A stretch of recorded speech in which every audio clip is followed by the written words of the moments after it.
tema da mensagem é a unção que quebra o jugo. Muitas pessoas estão debaixo de um jugo, de uma opressão, de uma depressão, enfim, elas precisam ser libertas. A quantidade, aí eu digo para vocês, por experiência própria, tá? A gente tem feito visita, obrigado, Cláudia. A gente tem feito visitas e a gente tem percebido que existe uma gama enorme de pessoas que se intitulam cristãs, que estão oprimidas, deprimidas e até mesmo possessas, né? E muitas enfermidades que as pessoas têm, muitos problemas familiares, muitos problemas sentimentais, são de decorrência espiritual.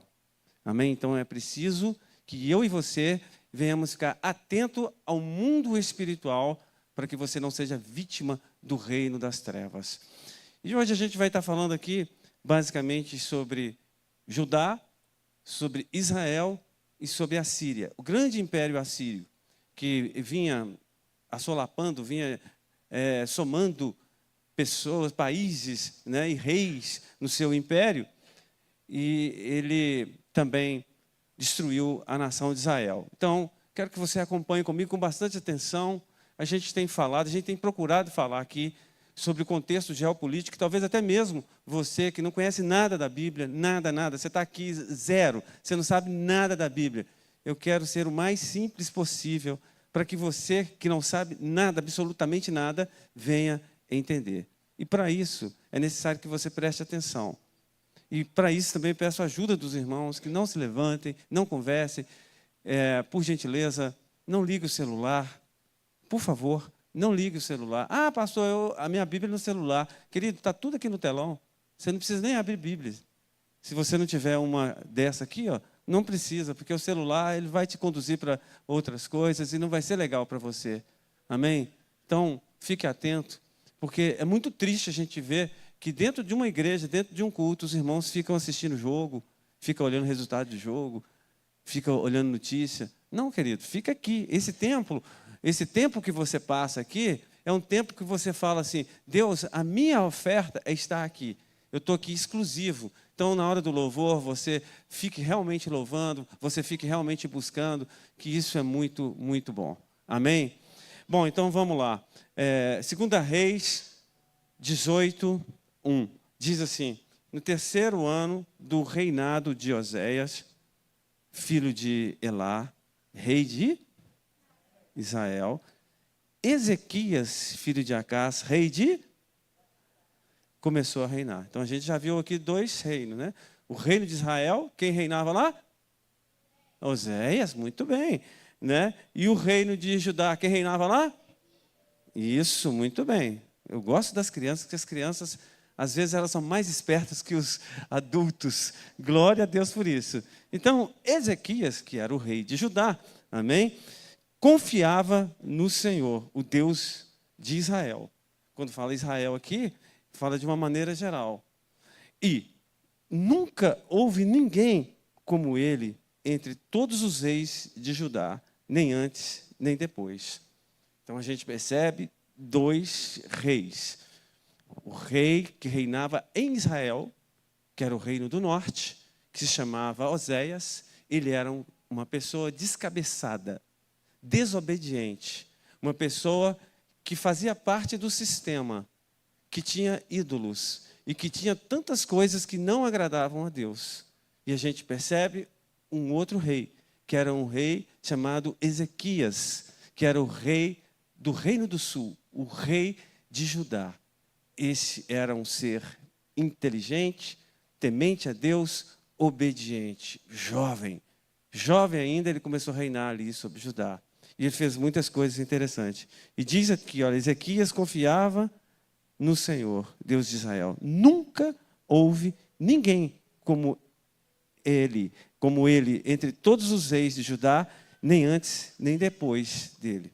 Diga-se de passagem, Ezequias fazia parte da linhagem de Davi. E Davi veio 14 gerações antes desse homem chamado Ezequias. Davi ele foi considerado um homem segundo um coração de Deus, segundo o coração de Deus. Um rei eficiente, eficaz, próspero, um dos mais famosos que existia ali em Judá. E Ezequias, ele foi mais do que Davi. Porque diz esse texto que não houve ninguém antes, e Davi veio antes. E até escrever esse texto aqui, não havia tido ninguém depois dele, dada a importância que esse homem teve na história e na cultura de Judá. E aí você fala assim, mas por quê? Porque ele era uma pessoa temente a Deus. Porque ele rompeu o sistema. Sabe o que é isso? Quem rompe o sistema são pessoas corajosas. Quando a gente pega dentro da Bíblia, nós vamos perceber várias pessoas que romperam o sistema. A gente olha outros jovens, vou dar aqui um exemplo para vocês. Daniel, Azarias, Misael e Ananias. Quando eles saíram da Babilônia, jovens ainda, talvez 18, 20 anos, e eles vieram, quando eles saíram de Judá, de Israel na época, eles saíram jovens de lá e foram para a Babilônia. Eles estavam num país onde ninguém conhecia eles. E eles podiam pegar todas as meninas, que eles eram inteligentes, os mais inteligentes que existiam lá, eles podiam pegar todas as meninas e ninguém estava nem aí para eles. Mas eles, segundo está escrito no livro de Daniel, resolveram não se contaminar com aquela cultura, nem com as iguarias do rei. Por quê? Porque eles tinham personalidades. Porque eles entendiam que eles, como cristãos, eles tinham que romper aquele sistema de idolatria, de mentira, de engano, de prostituição e de tantas outras coisas mais. Então, o que nós vemos hoje? Nós vemos uma geração que ela se contamina. Na minha época, quando eu me converti, havia uma diferença. Você batia o olho na pessoa e falava assim, olha, essa aí é crente. Esse aí é crente. O crente chegava dentro de uma loja, ele não precisava nem de carteira de identidade. Se ele mostrasse a carteira da igreja, a carteirinha, eu sou da igreja. Não, então para você eu vou vender fiado. Eu vou vender a prazo. Por quê? Porque existia uma moral entre os cristãos. Mas hoje nós vivemos numa geração que, infelizmente, você pega dentro da igreja exemplos ruins. Eu não estou falando de você, especificamente. Estou falando de uma maneira geral. Crentes que prostituem, crentes que praticam o homossexualismo, que é uma prática condenável pela palavra de Deus. Crentes que bebem, crentes que fumam, crentes que fazem parte de um sistema. E nós, como cristãos, nós temos que romper o sistema. E quando você olha para a Bíblia, você vê pessoas que romperam esse sistema. Ezequias foi uma dessas pessoas. Daniel foi outra dessas pessoas. Quando a gente olha para José do Egito, a mesma coisa aconteceu com ele. Ele chegou num outro país, agora lá no Egito. Ele chega no Egito sozinho, foi vendido pelos seus irmãos. Ele teve uma revelação de Deus. Deus mostrou para ele que haveria de fazer uma obra muito grande na vida dele. Deus deu 2 sonhos para ele. E ali, ele logo depois desses sonhos que ele teve, ele foi parar numa cisterna. Ele não reclamou. Depois, os irmãos intentaram para matá-lo. Rubens falou, não vamos matar não. Vamos fazer o seguinte, vamos vender, que a gente pega um din-din e ainda vende ele. E some com esse menino daqui, que tinha ciúmes dele. Ele então foi vendido como escravo pelos amalequitas. Os irmãos dele venderam ele para os amalequitas e os amalequitas venderam para Potifar. E aí, chegando lá, ele trabalhou como empregado doméstico durante algum tempo. Um homem que tinha tido uma visão de que Deus haveria de fazer coisas tremendas na vida dele. Então, ele começou do zero. Ele começou de uma cisterna. E depois, começou como empregado doméstico. Como empregado doméstico, o que ele fez? Em tudo que ele fazia, ele prosperava. Deus era com ele. E então, a mulher de Potifar intentou contra ele, tentou seduzi-lo. Ele também poderia falar assim, olha, eu tenho uma visão de Deus. essa mulher, ela está ligada no sistema. O marido dela é influente. Ela pode me conectar com o marido dela, que vai me conectar com o faraó, e rapidamente a visão se cumpre. Ele poderia falar isso. Se ele fosse mercenário, se ele fizesse parte desse sistema desse mundo. Mas ele não fez isso. Ele não pegou atalhos, porque muitas pessoas estão pegando atalho. Mente em nome de Deus, o que não comprasse a pessoa de Deus. E ele, o que ele fez então? Ele preferiu ser preso, foi preso. Inventaram uma calúnia contra ele, ele foi preso, ficou algum tempo preso, mas ali naquela prisão, Deus continuou a honrá-lo, ele interpretou sonhos, ele foi parar diante de Faraó, para reduzir a história aqui, e diante de Faraó, ele interpretou um sonho que Faraó teve, que havia chamado todos os magos do Egito, ninguém conseguiu interpretar. Porque ele não falou o sonho. O sonho é... A pessoa, o profeta e o mago, os magos lá do Egito, tinham que saber qual sonho que ele sonhou e interpretar o sonho que ele sonhou. E ninguém conseguiu fazer isso, a não ser José. Aliás, a não ser o Espírito de Deus que revelou a vida de José e falou tudo. Falou, olha, ele sonhou com 7 espigas de milhos e 7 vacas magras e tudo isso aí. Primeiro veio as 7 espigas gordas, as 7 vacas gordas, e significa 7 anos de fartura, depois vem 7 anos de miséria. E não é sobre o Egito, é sobre toda a terra. E ele falou isso. E Faraó estatalhou o olho e falou, meu Deus, de fato você é de Deus. E ali começa a virar uma chave na vida dele. Faraó, olha, eu preciso de alguém que tenha esse espírito, que tenha essa sabedoria, que tenha essa graça. E esse alguém é você. Colocou José ali sobre o primeiro-ministro da nação do Egito, só abaixo de Faraó, e aconteceu que houve uma potencialização, aquele Egito cresceu exponencialmente, Deus honrou o Egito, e realmente tudo o que aconteceu no sonho, aconteceu na vida real. E Deus honrou a vida desse homem. Mas Deus, sabe, querido, Ele prova todas as pessoas às quais Ele determina uma promessa. Se Deus te fez uma promessa, Deus ele vai te provar. E se você fez uma promessa para Deus, cumpra a promessa que você fez para Deus. Não se corrompa. Quando a gente olha para Jesus, foi a mesma coisa. Jesus foi a mesma coisa. Ele entrou dentro de um sistema totalmente corrompido. E eu não estou te falando de um sistema político. Eu estou te falando de um sistema religioso, corrompido. Onde os fariseus, os escribas, os saduceus, que era a classe dominante da época, eles dominavam todas aquelas pessoas. Inclusive tinha influência também política. Quando você olha para o Sinédrio, ele tinha um cunho religioso, mas tinha um cunho político também.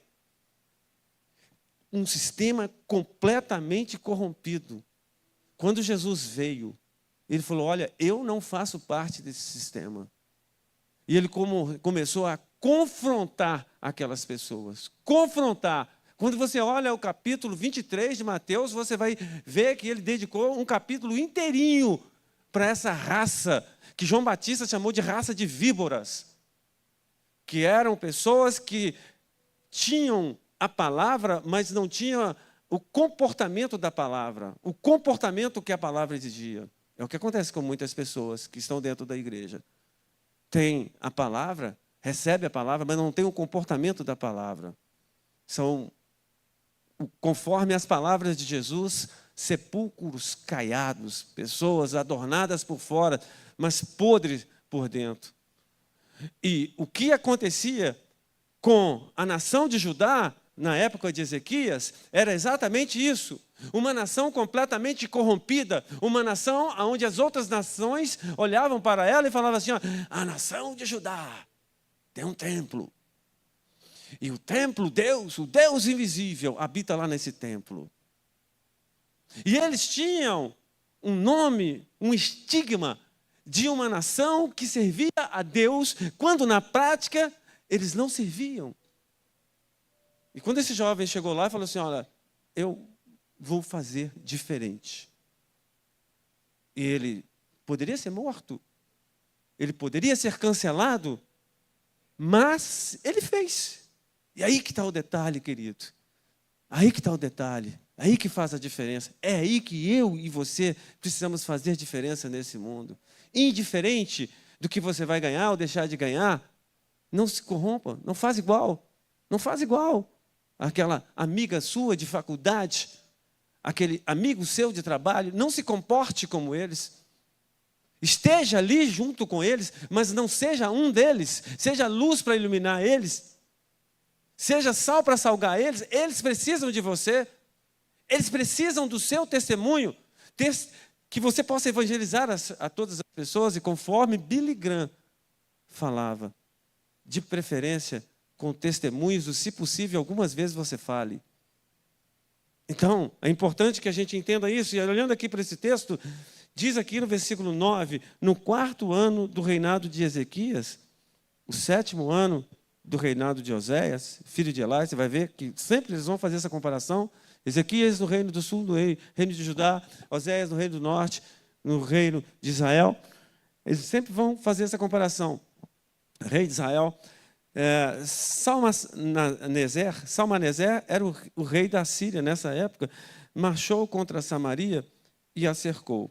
Então, deixa eu explicar aqui para você, eu sempre vou ter que parar aqui e explicar, e eu penso muito na ótica de quem não conhece nada da Bíblia, e é por isso que eu sou um pouco didático, e às vezes até um pouco assim infantil mesmo, para que todos possam entender. Samaria era a capital do Reino do Norte, a capital de Israel, amém? E a gente está vendo aqui que Samaria era, o Reino do Norte era governado por Oséias, que não temia a Deus. Aí entra uma terceira pessoa aqui, que é o rei da Síria, Salmaneser, e a Síria era o grande império que tinha, e estava solapando todas as nações, e ele, agora, de repente, ele vê uma nação vulnerável. E aí que eu entro em você, daqui a pouco vai parar em você. A nação de Israel era vulnerável. As pessoas estavam pecando. As pessoas estavam fazendo muitas coisas erradas. Então, o rei da Síria, o que ele falou? Eu vou invadir ali e não vai acontecer nada. E como, de fato, ele invadiu Samaria, ele pegou todas aquelas pessoas ali, destruiu aquela cidade, destruiu aquela nação, ele levou cativo as pessoas, roubou tudo que tinha que roubar. Por quê? Achou um povo vulnerável. E é assim que Satanás faz. Quando ele vem voando. E de repente, quando ele para diante de alguém vulnerável, o que ele faz? Ele entra. Ele vem voando. De repente, quando ele para numa casa, numa família vulnerável, o que eu digo, uma família vulnerável? É onde as pessoas que estão ali, elas não oram, não vêm à igreja, não buscam, elas não dão vazão para o Espírito Santo de Deus. E aí ele vem e faz a festa. E é por isso que muitas pessoas estão frias. A gente vive num tempo profetizado por Paulo. O próprio livro de Romanos, capítulo 1, nos fala sobre isso. Que no final dos tempos, um espírito de apostasia haveria de vir. Ele falou isso também para Timóteo. 1 Timóteo capítulo 4, versículo 1, nos fala também sobre isso. Um espírito de apostasia. O que é um espírito de apostasia?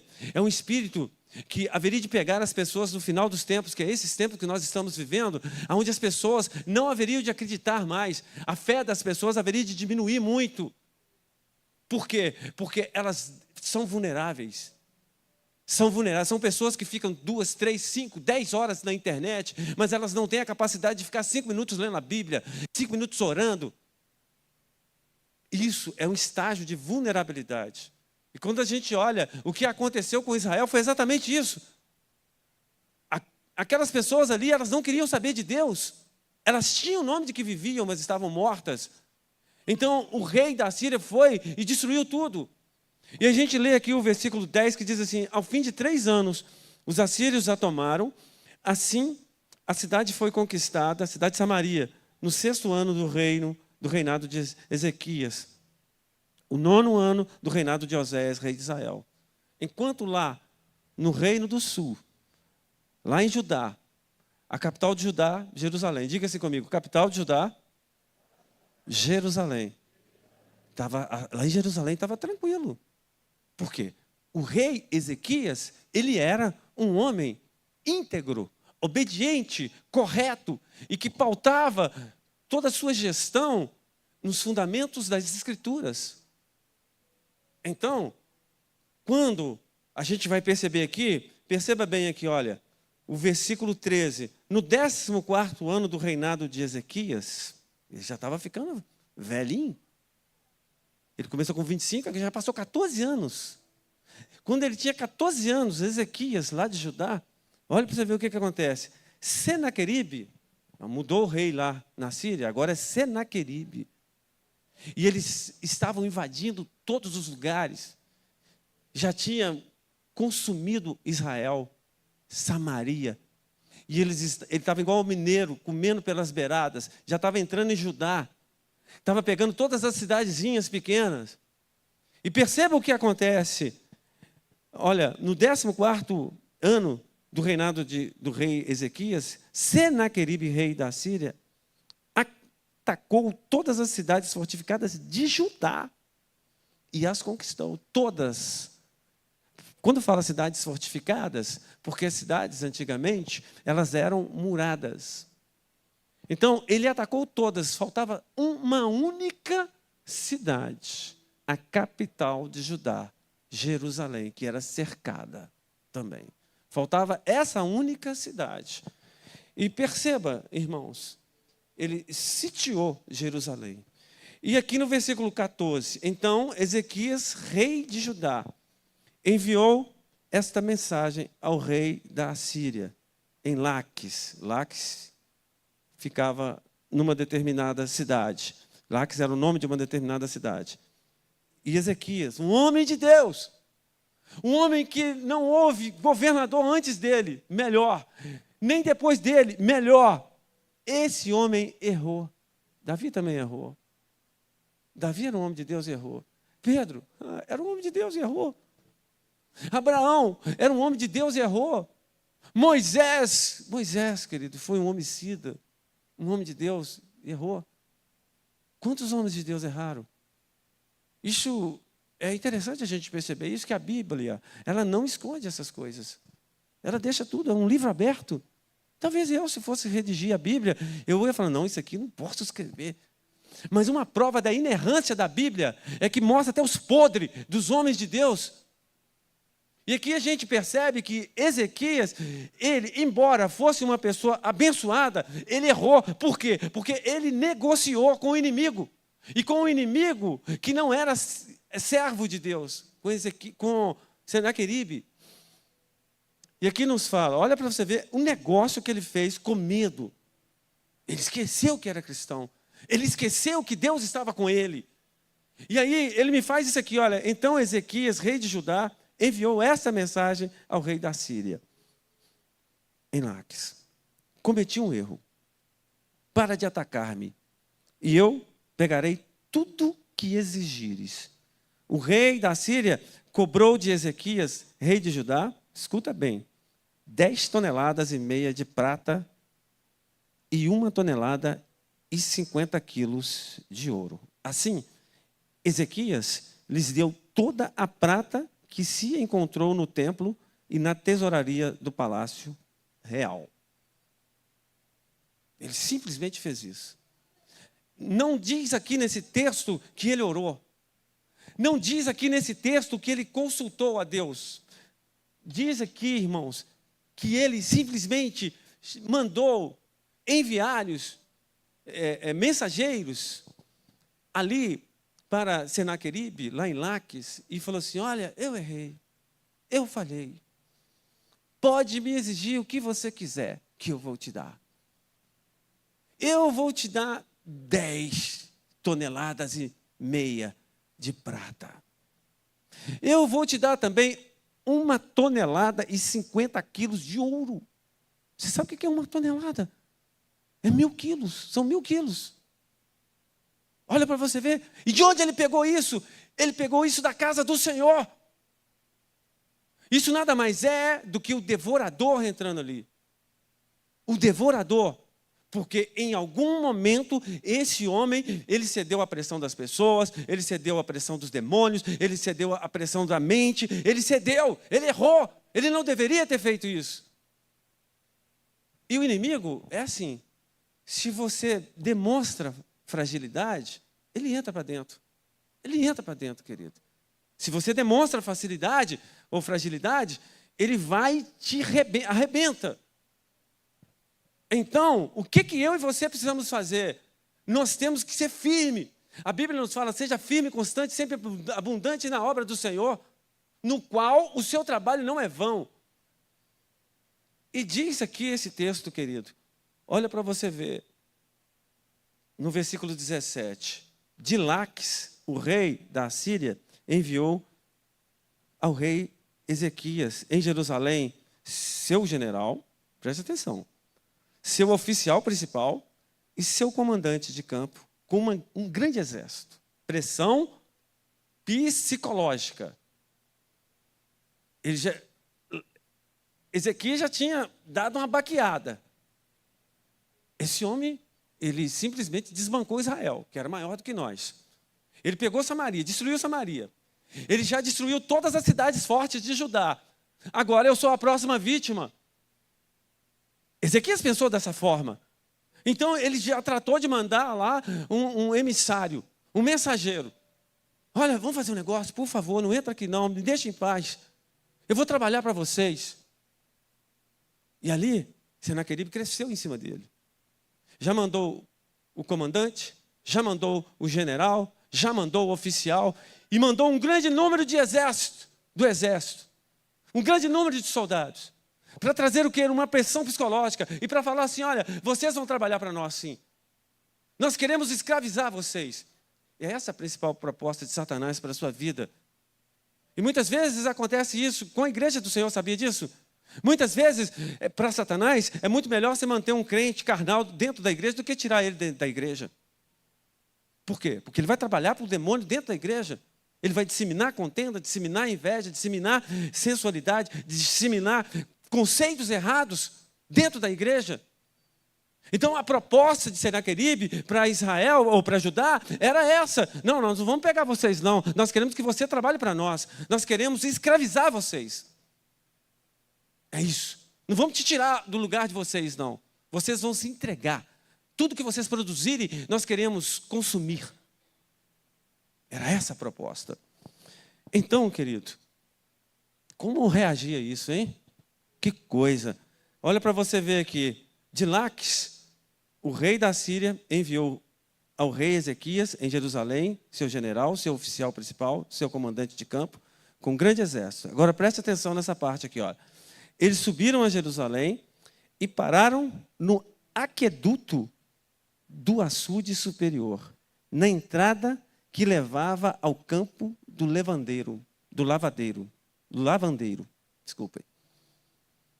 Então, ele pegou os oficiais, o general e tal, aquela turma toda, o exército, e falou assim, vamos impressionar. Aí vem o estrategista de guerra. Nós vamos invadir ali, mas não vamos invadir a cidade, não. Nós vamos ficar no aqueduto do açude superior. E aí eu te falo, o que é isso? Isso é a principal represa de água que abastecia a cidade de Jerusalém. Em outras palavras, o que ele fez? Uma pressão psicológica. Ou vocês se entregam, ou nós deixamos vocês sem água. Vocês não vão tomar banho, vocês não vão dar água para as crianças, vocês vão ficar com sede, vocês não vão ter como fazer comida. Como é que faz comida sem água? Então essa foi a pressão. Por isso que eles pararam no aqueduto ali para simplesmente cortar. Eles não cortaram, eles ameaçaram. Então o que eu quero falar para vocês, e há instantes atrás eu falava sobre isso aqui, que existem 3 maneiras dos demônios agirem na vida da pessoa. Tem a possessão, a opressão e quando ele está ao redor. A Bíblia nos fala que ele está ao redor, é uma distância um pouco maior. Ele manda setas. Então, você pela fé, você destrói. Mas a opressão é bem perto. Ele não está dentro da pessoa, mas ele oprime a pessoa. A pessoa ela fica sem paz, ela fica triste. Você sempre olha para ela, ela está deprimida ali, ela está nervosa. É uma opressão que vem sobre famílias, que vem sobre pessoas. E tem a possessão, que é quando os demônios estão dentro da pessoa. Eu já peguei vários e vários casos desse tipo. Então, é importante a gente entender que aqui, esse Senaqueribe, ele representa o opressor. Ele não entrou, ele não possuiu a cidade, ele oprimiu a cidade. Foi uma pressão emocional, psíquica e espiritual que ele estava fazendo. Então ele para ali com um grande número de exércitos ali, e aí, se fosse você ali, o que você faria? Então, rapidamente, eles começaram a falar. Mas eles não começaram a falar no aramaico, que somente os oficiais de Judá falavam. Eles começaram a falar no hebraico, onde todos os que estavam ali, os sentinelas e os porteiros, sabiam ouvir, eles ouviam o hebraico, sabiam o hebraico. Então, para trazer uma pressão e uma divisão no meio do povo, o que eles começaram a fazer? A falar o hebraico. Ao ponto de que os oficiais de Judá falaram assim, por favor, não fala em hebraico não, fala só para a gente. E olha aqui, diz aqui, olha, o versículo 19. O comandante de campo lhes disse, digam isto a Ezequias. Pessoal da turma de Senaqueribe, tá?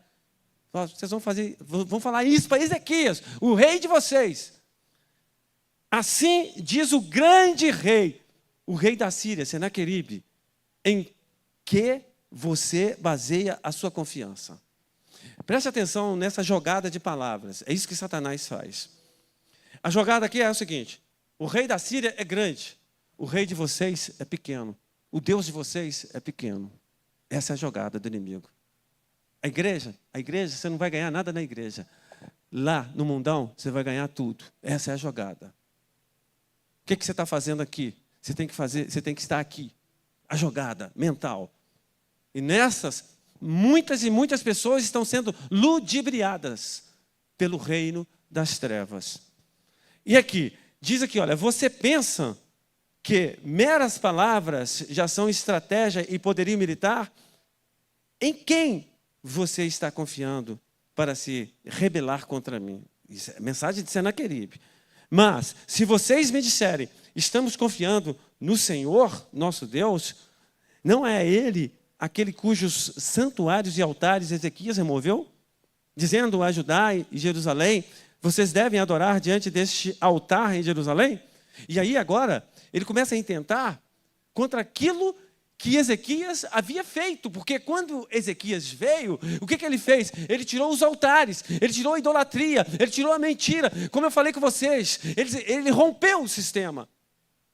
E agora, os porta-vozes de Senaqueribe, eles começam a intentar contra aquilo que Ezequias havia feito. E olha para você ver a pressão psicológica e a pressão através da palavra. E quantas vezes os inimigos não vêm sugerir a você coisas que não são de Deus. Coisas como, você não é capaz, você não pode, você não consegue, você vai ser derrotado, você vai ser triturado. Não tem chance para você, tipo isso, que Satanás muitas vezes sugestiona para nós. O que você está fazendo na igreja? O que você está fazendo aqui? Você podia estar lá. Olha para você ver. Olha o absurdo. Porque, na verdade, sabe, querido, o inimigo, ele não quer roubar seu dinheiro.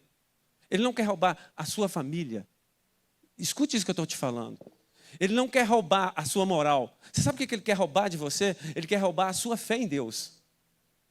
Que é o que eu e você temos de mais precioso. É a nossa fé. Talvez você não saiba disso. Mas a Bíblia nos fala que sem fé é impossível agradar a Deus. Então, se Satanás ele rouba a sua fé, o que acontece, querido? Se ele rouba a sua fé, ele rouba a graça de Deus. E na quarta-feira a gente falava isso aqui no curso. Se você não tem fé, você não tem graça. Se você não tem graça, você não tem salvação. Mas começa com a fé. E o que ele quer roubar? Ele quer roubar a sua fé. Por quê? Porque quando você perde o emprego, não é o emprego em si. é o desânimo que você fica, é a incredulidade que você fica, é aquela coisa que você fala assim, olha, onde está meu Deus? Aonde está meu Deus? Então o inimigo, ele quer roubar a sua fé. E diz aqui, querido, olha para você ver, você vai se impressionar com isso. Então, Eliaquim, filho de Ilquias, Sebiná e Joá disseram ao comandante de campo, por favor, fala com os teus servos em aramaico, porque entendemos essa língua. Não fales em hebraico, pois assim o povo que está sobre os muros entenderá. O comandante, porém, respondeu, será que meu senhor enviou-me para dizer essas coisas? Somente para o seu senhor e para você, e não para os que estão sentados no muro? Que como vocês terão de comer as próprias fezes e beber a própria urina? Ele mandando o pessoal falar baixo lá, e os comandantes de Senaqueribe falando alto, vocês vão comer das suas fezes e das suas urinas, se vocês não se submeterem a Senaqueribe. Olha para você ver que ameaça, que confronto. E falando no hebraico, não no aramaico, para todo mundo ouvir a alto e bom som, uma intimidação que os inimigos muitas vezes nos fazem. E ele diz aqui, olha, o versículo 29, então o comandante levantou-se e gritou em hebraico, ouçam a palavra do grande rei, o rei da Síria. Assim diz o rei, não deixem que Ezequias os engane, ele não poderá livrá-los da minha mão. Essa é a estratégia de intimidação que o inimigo muitas vezes proporciona para nós. E através dessas estratégias, muitas pessoas têm perdido a vida, sabia? Essa intimidação. Ele sopra na vida da pessoa, o que você está fazendo vivo? Vai morrer, vai suicidar. Muitas vezes ele fala isso e as pessoas que não entendem que o pai da mentira se chama Satanás, João capítulo 8, versículo 44, e acreditam nas mentiras de Satanás. Aí, irmãos, você fala assim, mas o que a gente tem que fazer então? Escuta aqui, fica até o final e você vai ver. Diz aqui, olha, mas o povo permaneceu calado e nada disse em resposta, pois o rei tinha ordenado, não lhes responda. A sabedoria de Ezequias. Nós vamos orar, nós vamos clamar ao Senhor e nós não vamos responder nada. Enquanto Deus não nos responder o que nós devemos fazer, todo mundo fica calado. E eles começaram a confrontar, e as pessoas que estavam ali, debaixo da liderança de Ezequias, eles não falaram nada, não revidaram nada. E muitas vezes, querido, é momento de você falar, mas existem muitos momentos que é momento de você se calar. Os exemplos que eu dei de pessoas que quebraram o sistema, como Daniel, por exemplo, quando ele foi confrontado ali, ele tinha tudo para chegar e reclamar. O que eu fiz? O que eu fiz, Dario? O que eu fiz, Dario, para cair nessa fornalha? O que eu fiz? Ele não reclamou. Ele simplesmente obedeceu, ele ficou calado, e Deus foi a justiça dele. Aliás, Daniel significa Deus é a minha justiça. Quando a gente olha para José, ele tinha tudo para reclamar. Deus, tu me deste uma visão, agora estou numa cisterna, agora fui vendido como escravo, agora estou numa prisão. Deus, por que isso? Mas ele não reclamou. Ele ficou calado. E durante 13 anos, foram 13 anos de humilhação, até que depois de 13 anos a chave virou, ele foi parar lá no palácio, do dia para a noite. Então, é assim que Deus faz, querido. Quando você olha para Jesus, Jesus falou muita coisa, Jesus pregou para muita gente, Jesus confrontou muita gente, mas quando Jesus foi para a cruz, ele foi como uma ovelha muda, ele não reclamou, ele tomou 39 chibatadas, e cada uma das chibatadas tinha 7 pontas de osso virado para cá. Ou seja, em cada uma das chibatadas, era 7 pedaços de carne que saía. Você multiplica isso por 39. E aí Isaías viu essa visão e falou assim, ele foi moído. Jesus foi moído por nossas transgressões. Ele virou uma carne moída lá na cruz do Calvário. E a despeito disso, ele ainda levou uma coroa de espinho. Que aí ele teve todas as dores inimagináveis. Que a Bíblia nos fala que todas as nossas dores e enfermidades estavam sobre ele. Ou seja, ele teve câncer, ele teve AIDS, ele teve pulso, ele teve febre, ele teve gripe, ele teve tudo quanto é tipo de mal-estar, lá na cruz do Calvário. E ele foi calado para lá. Eu fico impressionado que às vezes as pessoas passam por alguma prova, alguma dificuldade e ficam murmurando: ó Deus, aonde tu estás? Então tem momento, querido, que eu e você precisamos nos calar. E essa foi a recomendação de Ezequias. Eu quero que todo mundo fique calado até que Deus responda. Até que Deus fale. Aí ele começa a fazer algumas coisas bastante interessantes. Quando você olha aqui, o versículo 19, o capítulo 19, 2 Reis 19, 1, diz assim: ao ouvir o relato, o rei Ezequias rasgou as suas vestes, pôs roupas de luto e entrou no templo do Senhor. Ele entrou aonde? Aonde? No templo. Rasgou as suas vestes, que era sinal de humilhação na época. Tinha 2 sinais de humilhação.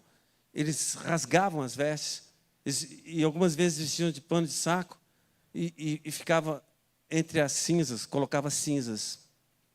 Era esse o ato de humilhação. Hoje você não precisa fazer mais isso. Ele enviou o administrador do palácio, Eliaquim, o secretário Sebna e os sacerdotes principais, todos vestidos com pano de saco, ao profeta Isaías, filho de Amós. Quando os oficiais do rei Ezequias chegaram a Isaías, aí você vai ficar alegre por isso, que quando Isaías estava lá, provavelmente orando, ele já sabia de tudo. E aí diz aqui o texto aqui, olha, este Isaías lhes disse: digam ao seu senhor, Ezequias, assim diz o Senhor, não tenha medo das palavras que você ouviu, das blasfêmias que os servos do rei da Síria lançaram contra mim. Deus falou: não tenha medo das palavras dos mensageiros de Senaqueribe. Não foi contra você, não. Não foi contra o povo, não. Foi contra mim. Foi contra mim, o Deus Todo-Poderoso falando. Não tenha medo. Então, eu quero te dar uma boa notícia aqui. Não se atemorize de más notícias. Quero que você vire para o teu irmão e diga isso para ele. Não se atemorize de más notícias. Fala com propriedade. Não se atemorize com más notícias.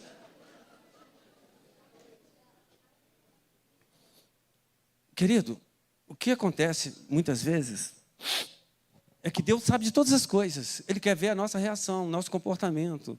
Deus quer ver o seu comportamento. E muitas vezes Ele permite que passamos por algumas provas, algumas dificuldades. Mas Deus está no controle de todas as coisas. Deus sabe de todas as coisas. O cenário era tétrico. O cenário era difícil de acreditar em Deus. Senaqueribe era o rei mais poderoso que tinha na terra. Faltava uma única nação, uma única cidade para destruir toda aquela nação. Mas aí vem um profeta e diz: não se atemorize. Ele não está lutando contra você, ele não está lutando contra o meu povo, ele está lutando contra mim. Isaías falou assim: vai lá e fala com Ezequias esse recado. Aí, irmãos, vem o melhor aqui. Diz aqui, olha, eu não coloquei aqui, pena isso, mas tudo bem, eu vou falar aqui com vocês, aonde que está, o que é. Em um determinado momento, ele pega uma carta que Senaqueribe havia mandado, o rei Ezequias fez isso, e ele pegou essa carta, deixa eu pegar aqui alguma coisa que pode representar essa carta, essa Bíblia. Ele pegou a carta, ele foi lá no templo, da segunda vez. Agora, ele não mandou chamar Isaías, não. Ele foi. E ele pegou essa carta e falou assim: Deus, olha aqui. Olha o que Senaqueribe está fazendo, ou ele está querendo fazer. Ele pegou a carta e levantou a carta para Deus e começou a orar. E aí, irmãos, Isaías veio novamente e falou assim: manda falar com Ezequias que eu escutei a sua oração. Talvez Ezequias, ele orou assim até meio: será que Deus está me escutando isso? Será que Deus está vendo isso? Essa carta? E muitas vezes nós somos condicionados a pensar assim: será que Deus está aqui nesse lugar? Será que Deus está escutando o meu pensamento? E eu tenho essa boa notícia para te dar: Deus, Ele está sabendo de tudo que você está passando. Deus sabe todas as suas dores, as suas dificuldades. E Deus, Ele te escuta. Quando você levanta de madrugada, quando você está lá no seu carro, quando você está na sua cozinha, quando você ora a Deus, Deus, Ele te escuta, meu querido. Então, Deus escutou Ezequias. E Ezequias, esse texto aqui, ele começa dizendo assim: não houve ninguém como ele. Ele confiou em Deus, ele obedeceu a Deus, ele venceu, ele enfrentou o sistema. E agora ele estava passando por uma luta muito grande. E aí, irmãos, ele recebe uma palavra profética. E a palavra profética é: não temas. Ele está lutando contra mim, Ezequias.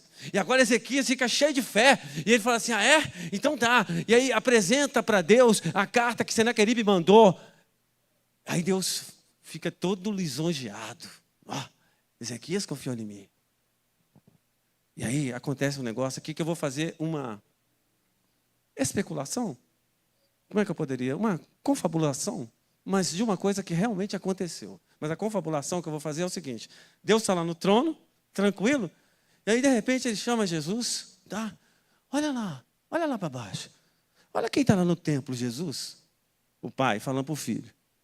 Aí o filho olha e fala assim: estou vendo. É Ezequias. Ezequias está cheio de fé, hein, papai? Ezequias está com muita fé, né? Olha a oração dele, Jesus. E o pai falando para o filho. E aí, Jesus falou: realmente, uma oração incrível. Ele está acreditando no Senhor, hein, papai? Dá um jeito de fazer o que ele tem. É mesmo, filho. Eu vou fazer, sim. E aí, o que nós vamos fazer, filho? Manda aí um anjo aí, forte, um arcanjo. Então vou mandar um Miguel. O Miguel, ele é da linhagem dos anjos de guerra. Então vou mandar o Miguel. Miguel! E aí, chama o Miguel. Eu estou falando aqui, é uma historinha que eu estou inventando essa história, tá, irmão? Mas que ele mandou um anjo lá, mandou. Eu não sei como que foi esse negócio não, mas eu estou inventando aqui essa história. Miguel! Vem cá, Miguel. Sim, senhor. Sim, senhor. Tá vendo lá? Quero que você desce lá e destrói o exército. Estão lá no aqueduto do açude central, superior. Vai lá e destrói aquele exército lá. Aí eu leio para você o que aconteceu.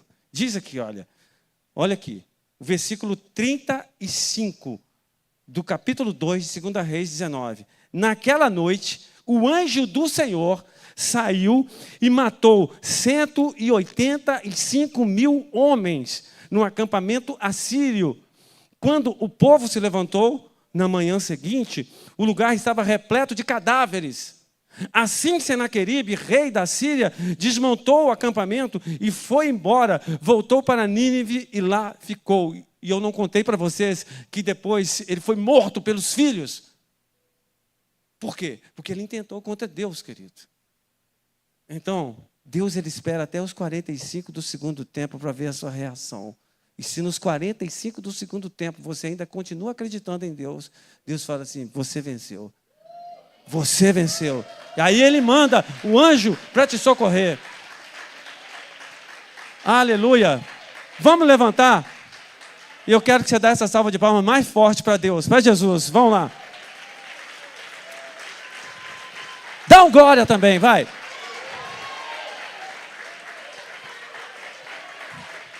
E enquanto os músicos vêm, nós vamos ler todo mundo junto o Salmo 91, o versículo 9, 10 e 11. Salmo 91, versículos 9, 10 e 11. Amém? Diz assim, olha: se você fizer, vamos lá? Se você fizer do Altíssimo o seu refúgio, nenhum mal o atingirá. Desgraça alguma chegará à sua tenda, porque aos seus anjos ele dará ordens a seu respeito, para que o protejam em todos os seus caminhos. Aleluia, aleluia, aleluia, Pai.